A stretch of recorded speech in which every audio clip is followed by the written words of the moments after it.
لبيك اللهم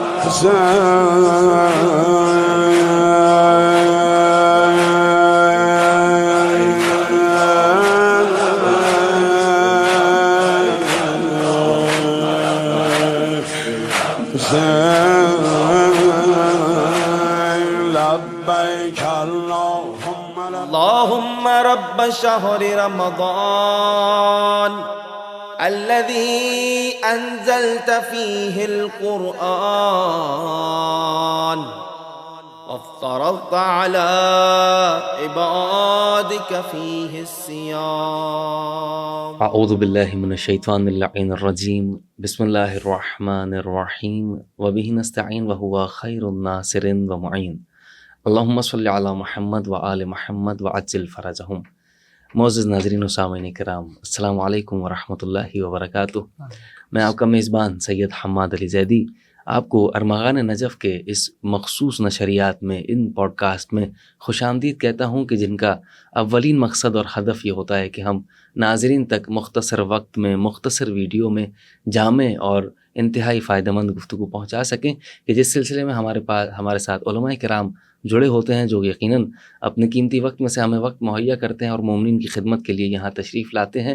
اسی سلسلے میں علماء کی فہرست میں سے ایک حسین نام ہمارے درمیان موجود ہے. میں تہہ دل سے ممنون و مشکور ہوں آپ کا کہ آپ نے ارمغان نجف کے اس پلیٹ فارم پر مومنین کی خدمت کے لیے اپنے وقت کو خاص کیا.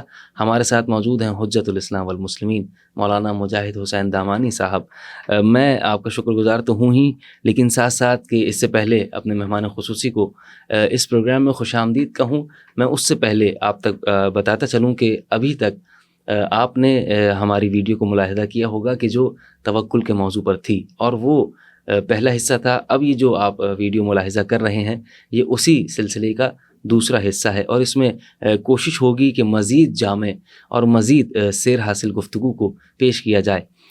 ہمارے ساتھ موجود ہیں ہمارے مہمان خصوصی. آئیے آپ کو خوش آمدید کہتے ہیں. السلام علیکم. وعلیکم السلام ورحمۃ اللہ. کیسے مزاج ہیں مولانا؟ الحمدللہ، جزاک اللہ سید. مولا آپ کو سلامت رکھیں کہ آپ نے وقت دیا. میں ارمغان نجف کی پوری ٹیم کی جانب سے آپ کا تہہ دل سے ممنون و مشکور ہوں. مولا آپ کو سلامت رکھیں، آپ کی مشکلات کو آسان فرمائیں.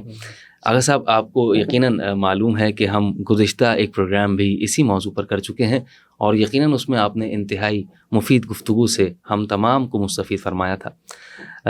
اگر اسی سلسلے میں ہم آگے بڑھیں گے، اور گزشتہ سوالات جو ہمارے تھے توکل کے حوالے سے، یقیناً اس پر گفتگو تفصیل کے ساتھ ہو چکی. مزید سوالات کو اس میں شامل کریں گے. آغا صاحب، ایک مرحلہ ہے جیسے آپ نے پہلے بھی سمجھایا کہ توکل کو سمجھنا کتنا اہمیت کا حامل تھا، اور ضروری بھی ہے کہ فقط لفظ کا استعمال نہ ہو، لقلقۂ زبانی نہ ہو، بلکہ عملی جامع میں بھی اس کو بٹھایا جائے، اور عقیدے کے ساتھ، معرفت کے ساتھ پروردگار عالم کی جانب اس اپنے توکل کو برقرار رکھا جائے تاکہ زندگی آسان ہو سکے. اب آغا صاحب، توکل کا معنی آپ نے بتایا، یقیناً تمام تر مومنین نے ابھی محفوظ فرمایا ہے. اب توکل میں اور صبر میں کیا فرق ہے؟ اسی طرح ایک اور سوال پیدا ہو سکتا ہے، توکل یعنی بھروسہ، صبر میں کیا فرق ہے؟ اب ہم بھروسہ کر رہے ہیں، صبر بھی ساتھ ہمیں کرنا ہے. اب ہم توکل کر رہے ہیں تو شکر میں کیا فرق ہے؟ ہمیں پروردگار عالم کا شکر بھی ادا کرنا ہے. بھروسہ ہم نے اللہ پر ہی کیا. مثال کے طور پر اگر میں نے اپنی گاڑی پارکنگ میں کھڑی کی ہے، لاک کر کے کھڑی کی ہے، توکل کر کے کھڑی کی ہے، تو اب میں صبر بھی کر رہا ہوں، شکر بھی کر رہا ہوں. جب مجھے گاڑی واپس سلامت مل رہی تو شکر بھی ہے. تو کیا یہ توکل کا ہی حصہ ہے صبر و شکر یا نہیں؟ اور یہ توکل ایمان کا کس حد تک حصہ ہے؟ ان تینوں چیزوں کے حوالے سے بیان فرمائیے گا. دیکھیں سید، یہاں جو لفظ استعمال ہو رہا ہے قرآن مجید کے اندر، وہ آپ کو توکل بھی نظر آئے گا. قرآن مجید میں لفظ صبر بھی استعمال ہوا ہے، شکر بھی استعمال ہوا ہے. توکل کے لیے مثلاً آیت یہی کہ علی اللہ فلیتوکل المؤمنون، کہ اللہ ہی پر مومنین بھروسہ کیا کرتے ہیں. وہیں آپ کو دوسرے الفاظ بھی نظر آئیں گے، صرف صبر، شکر اور توکل نہیں یا ایمان نہیں، بلکہ اس کے علاوہ بھی الفاظ آپ کو نظر آئیں گے. مثلاً رضا، اللہ سے راضی رہنا ہر معاملے پر. یا دوسرا لفظ ہے وثوق. دراصل بھروسے کے لیے عربی میں دوسرا لفظ بھی استعمال ہوتا ہے جو کہتے ہیں وثوق، جسے آپ نے اردو میں بھی سنا ہوگا کہ قابل وثوق، یعنی جی۔ یہ چیز ایسی ہے کہ جس پر بھروسہ کیا جا سکتا ہے، تو وثوق کا لفظ بھی بھروسے کے لیے استعمال ہوتا ہے۔ حتیٰ آپ اصول کافی میں اگر دیکھیں تو اصول کافی میں ہر ایک کے لیے جدا جدا باب بندی کی گئی ہے۔ مثلاً توکل کے لیے الگ ایک باب ہے، باب رضا، اللہ سے راضی رہنے کے بارے میں ایک الگ باب ہے۔ اسی طریقے سے صبر کا باب الگ ہے، شکر کا باب الگ ہے۔ تو یہ جب الگ الگ استعمال ہوتے ہیں تو ان کے معنی جدا ہوا کرتے ہیں، لیکن جب انہیں ایک عمومی معنی میں دیکھا جاتا ہے تو سب ایک دوسرے کے ہم معنی ہو جایا کرتے ہیں۔ سبحان اللہ۔ یعنی انسان جب صبر کر رہا ہے کسی مصیبت پر تو وہ کیوں صبر کر رہا ہے؟ وہ اس لیے صبر کر رہا ہے کہ اسے اللہ پر بھروسہ ہے۔ سبحان اللہ۔ تو یہ صابر ہونے کے ساتھ ساتھ پروردگار عالم پر مکمل بھروسہ بھی رکھتا ہے، تو یہ المتوکل علی اللہ بھی ہے، یعنی اللہ پر بھروسہ کرنے والا بھی ہے۔ واہ۔ جو شاکر انسان ہے وہ کس کا شکر ادا کر رہا ہے؟ اگر انسان دوسرے انسان کا شکر ادا کر رہا ہے اس وجہ سے کہ اس نے اس کی مدد کی، اور یہ انسان مومن ہے تو اللہ کا بھی شکر ادا کرے گا کہ اللہ نے اس دوسرے انسان کو وسیلہ بنایا تاکہ وہ اس کی مدد کرے۔ بے شک۔ تو یہاں بھی اس کی امید پروردگار عالم سے ہی ہے، شکر کر رہا ہے لیکن دراصل اس نے اپنے ربط کو، اپنے کنیکشن کو پروردگار عالم سے رکھا ہوا ہے۔ بالکل اسی طریقے سے الوثوق، اللہ پر بھروسہ کرنا، جیسے کہ روایت ہے الثقۃ باللہ تعالی ثمن لکل غال وسلم الی کل عال، اللہ پر توکل و اعتماد ہر قیمتی چیز کی قیمت اور تمام بلندیوں تک پہنچنے کی سیڑھی ہوا کرتی ہے۔ سبحان اللہ۔ تو انسان جب اللہ پر بھروسہ رکھ رہا ہے تو اسے بلندیاں بھی نصیب ہوتی ہیں اور تمام اس کی مشکلات بھی دور ہوتی ہیں، اور نعمتوں سے بھی پروردگار عالم اسے نوازتا ہے۔ بس یہی بات ہے کہ جب انسان توکل کر رہا ہے پروردگار عالم پر تو وہ تمام اسٹیپس جو توکل کے ذیل میں آتے ہیں وہ خود بخود شامل ہو جائیں گے۔ مثلا انسان یہ کہے کہ میں توکل کر رہا ہوں اللہ پر لیکن صبر نہ کرے، انسان کہے کہ میں اللہ پہ توکل کر رہا ہوں لیکن شکر نہ کرے، تو یہ ایسے ہے کہ جیسے انسان نے کسی کام کا دعویٰ تو کیا ہے لیکن عملی طور پر اسے بہترین طریقے سے عملی جامہ نہیں پہنا رہا۔ تو انسان جب توکل کرتا ہے تو خود بخود اس کے لازمے کے طور پر صبر بھی کر رہا ہوتا ہے، شکر بھی کر رہا ہوتا ہے، پروردگار عالم سے راضی بھی ہوتا ہے، جس کی وجہ سے پروردگار عالم اسے نعمتوں سے بھی نوازتا ہے اور اس کو آزمائشوں سے نکالتا بھی ہے۔ سبحان اللہ، سبحان اللہ۔ یقیناً ایسا ہی ہے جیسا آپ نے بیان فرمایا آغا صاحب۔ تو اس کے ساتھ ساتھ میں یہ بھی جاننا چاہوں گا کہ یقیناً صبر، شکر، ایمان، یہ تمام تر چیزیں جز ہیں انسان کے عقیدے میں، انسان کے ایمان کے لیے بہت زیادہ ضروری ہیں۔ ابھی یقیناً آمد ہے ماہ مبارک رمضان کی، اور اس میں دیکھا جاتا ہے کہ انسان صبر کا دامن کس طرح چھوڑتا ہے اس میں لمحہ نہیں لگتا۔ جیسے مثلا شادی میں کھانا کھلنے کی آواز آ جائے نا اور ایک بھگدڑ مچ جاتی ہے، اسی طرح رمضان المبارک میں ٹریفک کے حالات دیکھ کر انتہائی افسوس ہوتا ہے۔ رمضان المبارک میں قیمتوں کا اضافہ دیکھ کر، یعنی یہ بھی ایک صبر نہ کرنے کی کیفیت ہے کہ جلدی، کیونکہ ان کو مجبوری ہے خریدنے والوں کی، تو قیمت بڑھا دی جاتی ہے۔ تو اب رمضان میں جہاں ہمیں سب سے زیادہ ضرورت ہے کہ ہم صبر کریں، یعنی توکل کریں پروردگار عالم کی بارگاہ میں، اس حوالے سے کہ جو خاص طور پر مومنین کے لیے، مسلمین کے لیے عبادت کا مہینہ ہے، اس میں آپ کیا تاکید کریں گے؟ کیا ائمہ تحریر نے تاکید فرمائی ہے؟ اس حوالے سے بیان فرمائیے۔ دیکھیے، روزہ ایسی عبادت ہے کہ اگر وہ واقعی روزہ ہے تو وہ صرف اور صرف انسان اور پروردگار عالم کے درمیان ہے۔ اللہ اکبر۔ انسان جب نماز پڑھتا ہے تو دوسرے افراد اسے اگر دیکھتے ہیں تو وہ کہیں گے کہ یہ نماز پڑھ رہا ہے۔ اگر کوئی حج کرتا ہے تو دوسرے افراد کہہ سکتے ہیں کہ یہ حج کر رہا ہے، اللہ اکبر، یعنی دکھنے والے کام ہے۔ زکوٰۃ دیتا ہے تو وہ دکھتی ہے، امر بالمعروف کر رہا ہے، خمس دیتا ہے، نہی عن المنکر کر رہا ہے۔ یہ ساری وہ عبادتیں ہیں کہ جو انسان دوسرے افراد کے سامنے انجام دیتا ہے تو وہ دوسرے افراد اس کا مشاہدہ کر سکتے ہیں۔ بے شک۔ لیکن روزہ ایک ایسی مخفی عبادت ہے کہ انسان نے بطور مثال سحری کی لیکن روزے کی نیت نہیں کی، اور چھپ کر کوئی چیز پی لی یا کوئی چیز کھا لی، اب صرف اسے پتہ ہے اور اس کے پروردگار عالم کو پتہ ہے کہ اس کا روزہ نہیں ہے۔ اور بالکل اسی طریقے سے اگر کوئی شخص کہہ بھی دے کسی ایسے مومن کو کہ جو روزے دار ہے، اور اسے وہ کہے کہ تمہارا روزہ نہیں ہے، تب بھی اگر اس کا واقع میں روزہ ہے تو وہ اس کے اور اس کے پروردگار عالم کے درمیان ہے کہ اس کی نیت تھی روزہ رکھنے کی، اور افطار تک اس نے اپنے آپ کو ان چیزوں سے روکے رکھا کہ جو روزے میں روکنے کے لیے حکم دیے گئے ہیں۔ تو انسان کا یہ پروردگار عالم سے ایسا تعلق بنتا ہے روزے کے اندر کہ جس میں صرف پروردگار جانتا ہے کہ اس بندے کا روزہ ہے یا نہیں ہے۔ جب یہ ایسی عبادت ہے تو پروردگار عالم فرماتا ہے کہ ہر نیکی اور ہر عبادت کا ایک اجر ہے، مگر روزے کا اجر میں خود ہوں۔ اللہ، یعنی اس کا کیا مطلب میں خود ہوں؟ اس سے معنی یہ ہے کہ جب انسان روزے دار ہوا کرتا ہے تو پروردگار عالم اس کے ساتھ اور اس کے ہمراہ ہو جاتا ہے۔ وہ جو دعا کرے گا پروردگار عالم اس کی دعا کو بہت زیادہ جلدی قبول کرے گا، کیونکہ اس نے خالص وہ عبادت انجام دی ہے جو پروردگار عالم کے ساتھ مربوط ہے۔ لیکن یہ طے شدہ بات ہے کہ یہ جتنی بھی عبادات ہیں، چاہے وہ نماز ہو یا روزہ ہو، حج ہو، زکوٰۃ ہو، خمس ہو، یہ ساری وہ عبادتیں ہیں کہ جو اس وقت قابل قبول ہیں کہ جب انسان ان عبادتوں کو ولایت اہل بیت کے عقیدے کے ساتھ انجام دے۔ سبحان اللہ۔ اگر انسان اہل بیت کی محبت رکھتا ہوا ان عبادتوں کو انجام دے گا تو اس کی عبادتیں بلندیوں تک پہنچیں گی۔ تو اسی طریقے سے یہ تمام عبادتیں جب اہل بیت سے مودت اور محبت رکھنے کے ساتھ ہیں تو پھر انسان ان چیزوں کو بھی دیکھے گا کہ جو اہل بیت کے اندر، اور وہ صفات جو اہل بیت کے اندر موجود ہیں، وہ ان عبادات کو انجام دیتے ہوئے انسان بھی اپنے اندر ان صفات کو اپنائے۔ تو ایسی صورت کے اندر انسان ان عبادات کو بہترین طریقے سے انجام دے سکے گا، پھر جلدی نہیں کرے گا۔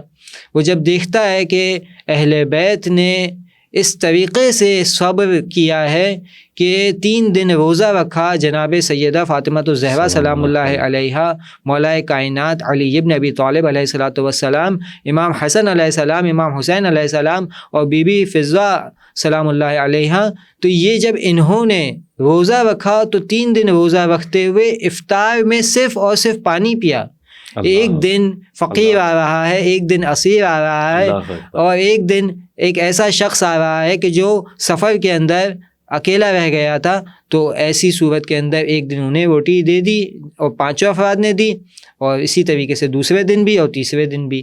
تو یہ تینوں دن افطار کے اندر جو جلدی آپ کہہ رہے ہیں ماہ رمضان کے اندر لوگوں کے درمیان ہوتی ہیں، اگر وہ صرف اس واقعے کو ہی دیکھ لیں کہ جو سورہ حل اتی اور سورہ دہر کے اندر ہے کہ وہ جب کھلا رہے ہیں تو اس کے بعد بھی کیا کہہ رہے ہیں؟ انما نطعمکم لوجہ اللہ لا نرید منکم جزاء ولا شکورا، کہ ہم تمہیں جو کچھ کھلا رہے ہیں، اگرچہ خود بھوکے ہیں، 3 دن سے بھوکے ہیں اور روزے کی حالت میں ہیں، پھر بھی یہ فرماتے ہوئے نظر آ رہے ہیں کہ ہم صرف اور صرف لوجہ اللہ، اللہ کی خاطر تمہیں طعام دیتے ہیں، نہ ہم تم سے کسی جزا کے محتاج ہیں اور نہ ہی کسی شکریہ کے محتاج ہیں۔ سبحان اللہ، سبحان اللہ۔ ایسی شخصیات کی جو یقیناً کسی تعارف کی محتاج نہیں ہیں، ایسی شخصیات کے جن کے بارے میں اگر جانا جائے، مطالعہ کیا جائے، علم حاصل کیا جائے تو عجیب و غریب عشق اور ایسا جذبہ دل میں پیدا ہوتا ہے کہ ان سے مزید قریب سے قریب تر ہوا جائے۔ تو اگر صاحب کیا اعمال و افکار ہیں کہ جس کے ذریعے سے انسان اپنے آپ کو آل محمد سے زیادہ نزدیک کر سکتا ہے؟ ایک تو یہ واجبات ہو گئے، یہ واجبات تو براہ راست پروردگار عالم کی بارگاہ میں انسان کو پیش کرتے ہیں کہ انسان نے اعمال کر کے پیش کیے ہیں تو بارگاہ الہی میں اس کی عبادت کے شمار ہو گئے۔ آل محمد سے کس طرح سے انسان نزدیک ہو سکتا ہے، یہ ہمارا موضوع توکل ہے۔ تو یقیناً اگر ہم توکل کو بھی دیکھتے ہیں، ہم تو کسی بھی عنوان کو نہ پہچانتے، نہ قرآن کو، نہ پروردگار عالم کو، نہ نماز، روزے، حج، زکوٰۃ، کسی بھی شے کو ہم نہ جان پاتے اگر درمیان میں آل محمد کا وسیلہ نہ ہوتا۔ یہ آل محمد ہیں کہ جو خدا کی خدائی کو مانا جا رہا ہے، توحید کو مانا جا رہا ہے، نبوت کو مانا جا رہا ہے۔ اگر آل محمد نہ ہوتے تو ہم ان چیزوں سے لا علم ہوتے، ہم بھی دور جاہلیت میں بھی زندگی جی رہے ہوتے۔ یہ آل محمد کا صدقہ ہے۔ تو آقا صاحب، یہ لفظ توکل آل محمد کی زندگی میں کس طرح سے ہمیں نظر آتا ہے. ہم دیکھیں تو ہمیں ایک جگہ پر رحمت للعالمین جیسی شخصیت کے جن کے صدقے میں تمام تر کائنات کو خلق کیا گیا، آپ کی جوتیاں لہو لہان ہو رہی ہیں، جوتیاں لہو سے بھر چکی ہیں، پورا بدن لہو لہان ہے. دیکھا جائے تو امیر المومنین اپنے قاتل کو بیدار کر کے شربت پیش کر رہے ہیں. دیکھیں تو امام حسن مجتبیٰ جگر کے ٹکڑے اگل رہے ہیں. دیکھا جائے تو سید الشہداء علی اکبر جیسے نوجوان پر گریہ کرتے ہوئے صبر کے کلمات اپنی زبان سے، شکر کے کلمات اپنی زبان سے جاری کرتے ہوئے نظر آ رہے ہیں. تو آل محمد نے اس لفظ توکل کو کس اونچائی اور بلندی پر پہنچایا تاکہ ہم اس کی معرفت کو حاصل کر سکیں. آپ دیکھیں اہل بیت کی زندگی کے اندر آپ کو یہ چیز نظر آئے گی کہ وہ اپنے شیعوں سے ایک تقاضا کر رہے ہیں. سب سے پہلا تقاضا جو اہل بیت شیعوں سے کرتے ہوئے نظر آتے ہیں وہ علم کا تقاضا ہے. سبحان اللہ. بے شک آپ نے جو سوال کیا اس کے 2 جز ہیں. پہلا جز تو یہ ہے کہ ہم کیا ایسا کام کریں ان واجب عبادات کو انجام دینے کے ساتھ ساتھ کہ جو اہل بیت سے متوسل ہوتے ہوئے اس کام کو زیادہ اچھے طریقے سے نتیجے تک پہنچائے. جی جی. تو اس میں سب سے پہلی چیز ہے انسان اپنے علم کے معیار کو بلند کرے. جتنا زیادہ اہل بیت کی سیرت میں غور و فکر کرے گا، قرآن مجید کی آیات میں توجہ کرے گا، وہ اتنا ہی زیادہ پروردگار عالم پر بھروسہ کرتا ہوا نظر آئے گا. سبحان اللہ. اس کے لیے سب سے بہترین چیز یہ ہے کہ انسان علم حاصل کرے، اس سیرت ائمہ کا مشاہدہ کریں کہ جو اہل بیت کی جانب سے ہم تک پہنچی ہے. چونکہ جب تک انسان کو معلوم نہیں ہوگا تب تک وہ کس طریقے سے اس کام کو اچھے طریقے سے انجام دے پائے گا. اسی لیے 2 وہ چیزیں کہ جو اہل بیت نے ہمیں بتلائی ہیں کہ جس کے ذریعے سے انسان اپنے معاملات میں پروردگار عالم سے متصل رہ سکتا ہے، وہ ایک اہل بیت پر صلوات ہے اور دوسرا استغفار ہے. جب انسان صلوات کا کثرت سے جب انسان صلوات کو دہراتا ہے اور درود بر محمد و آل محمد کو اپنی زندگی کا لازمی جز قرار دے دیتا ہے تو ایسی صورت کے اندر وہ انسان ان اہل بیت کے ذریعے سے خدا سے متصل ہو جایا کرتا ہے. بالکل اسی طریقے سے کثرت سے استغفار کرنا انسان کو پروردگار عالم پر مکمل بھروسے کی جانب گامزن کر دیا کرتا ہے. دیکھیں صبر ایسی چیز ہے کہ جس کے ذریعے سے اہل بیت نے یہ بتایا ہے کہ ہم وہ صبر کرنے والے ہیں کہ جن کے جیسا صبر کرنے والا نہ اولین میں کوئی گزرا اور نہ آخرین میں کوئی آئے گا. ایسی مصیبتیں کہ جو انبیاء پر آئی ہیں وہ اہل بیت پر بھی نظر آتی ہیں، جو عام افراد پر آئی ہیں وہ اہل بیت پر بھی نظر آتی ہیں، لیکن اس میں وہ ہر وقت سرخرو نظر آتے ہیں. تو یہ وہ چیز ہے کہ جو باعث بنتی ہے کہ انسان اہل بیت سے متصل ہوتے ہوئے خدا تک پہنچتا ہے. کربلا کے میدان میں انسان دیکھ رہا ہے کہ مولا حسین ایسے وقت میں کہ جب مالی اعتبار سے نہ تو وسائل موجود ہیں، نہ کھانے کے لیے کوئی چیز موجود ہے، نہ پینے کے لیے پانی موجود ہے، پھر بھی اس قدر ہمت اور اس قدر استقامت دکھاتے ہوئے نظر آتے ہیں کہ پروردگار عالم کے سامنے اس طریقے سے سجدہ ریز ہیں کہ فرماتے ہیں لا الہ الا اللہ حقا حقا، لا الہ الا اللہ تعبدا و رقا، لا الہ الا اللہ ایمانا و تصدیقا. یا جب دیکھتے ہیں کہ اصحاب شہید ہو رہے ہیں، جب دیکھتے ہیں کہ بنی ہاشم کے نوجوان شہید ہو رہے ہیں، تب بھی پروردگار عالم کے سامنے دعا کے لیے ہاتھ اٹھاتے ہوئے یہی فرماتے ہیں کہ یہ ساری مصیبتیں میرے لیے بہت سبک اور بہت ہلکی ہیں کہ جب مجھے اس بات کا یقین ہے کہ تو دیکھ رہا ہے. کہ جب ایسی حالت ہو جائے تو اہل بیت کی زندگی کے اندر آپ دیکھ رہے ہیں پروردگار پر کس قدر بھروسہ ہے. اور صرف انسان یہ کہتا ہے کہ یہ تو وہ ہستیاں تھیں، وہ یہ سب کر سکتے تھے، ہم یہ سب نہیں کر سکتے، یہ تو وہ ہستیاں تھیں کہ جنہوں نے مصیبتوں کو آسانی سے برداشت کر لیا، لیکن ہم کیسے کر سکتے ہیں. تو ایسا نہیں ہے. اہل بیت کی کنیزوں نے بھی، اہل بیت کے غلاموں نے بھی، آپ قمبر کو دیکھیں کہ کس قدر بھروسہ ہے اللہ کی ذات پر، آپ بی بی فضہ کو دیکھیں کہ کس قدر بھروسہ ہے اللہ کی ذات پر. اسی طریقے سے آپ علماء کی زندگی میں دیکھیں کہ جب نور اللہ شوستری صاحب کو لے جایا جا رہا تھا دار پر تاکہ انہیں شہید کیا جا سکے، تو اس وقت انہوں نے ایک پرچی میں لکھا کہ ربی انی مغلوب فانتصر، اے میرے رب میں مصیبت میں ہوں، میں غلبے میں ہوں، میں مشکل میں ہوں، میری مدد کر. اور اس پرچی کو ہوا میں اڑا دیا. تھوڑی دیر میں یہی پرچی واپس ان کے پاس آتی ہے، وہ اسے دیکھتے ہیں تو لکھا ہوتا ہے ان کنت عبدی فاصطبر، اگر تم میرے واقعی بندے ہو تو صبر کر کے دکھاؤ. کہ پروردگار عالم مومن کو آزمائش میں مبتلا کر کے اس کے صبر کے معیار کو بلند کر کے پروردگار عالم بہترین درجہ عنایت کیا کرتا ہے. اللہ اکبر، سبحان اللہ. یقیناً آغا صاحب یہ وہ باتیں ہیں کہ اگر اس پر غور و فکر کیا جائے علمی اعتبار سے تو دیکھیں کتابوں کا انبار لگا ہوا ہے، علماء کی کرام موجود ہیں، یا کہ یقیناً ضرورت اس امر کی ہے کہ اسے معرفت کی نگاہ سے دیکھا جائے، اسے اس نگاہ سے دیکھا جائے کہ جسے عقیدت کہا جاتا ہے. تو یقیناً آل محمد علیہ الصلاۃ والسلام کی سیرت ہی بہترین انداز میں شفاعت کا بھی میدان ہے اور نجات کا بھی میدان ہے، کہ جس نے اس پر عمل کر لیا وہی یقیناً احسن انداز میں تمام تر اعمال کو قبول کروائے گا. یقیناً ناظرین کرام آپ حضرات آمادہ ہیں اور متوجہ ہیں اس جانب کہ ہمارا یہ پروگرام اسی تسلسل میں رہا اور اسی سلسلے میں چلتا رہا کہ توکل کس طرح سے کیا جائے پروردگار عالم کی بارگاہ میں اور کس طرح سے آمادگی کے ساتھ اپنے اعمال کو انجام دیا جائے. اسی سلسلے میں ہمارے ساتھ جڑے ہوئے تھے مولانا مجاہد حسین دامانی صاحب. ہم آپ کے تہہ دل سے ممنون و مشکور ہیں کہ آپ نے وقت یہاں پر دیا اور مومن کی خدمت کے لیے آپ یہاں تشریف لائے. مولا آپ کی توفیقات خیر میں اضافہ فرمائے.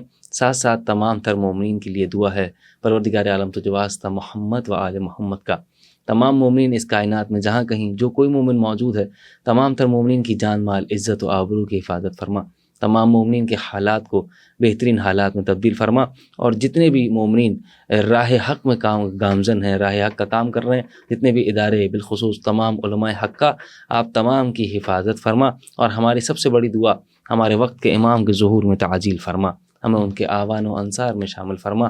انہی دعاؤں کے ساتھ اجازت دیجیے اپنے میزبان سید حماد علی زیدی کو. والسلام علیکم ورحمۃ اللہ وبرکاتہ.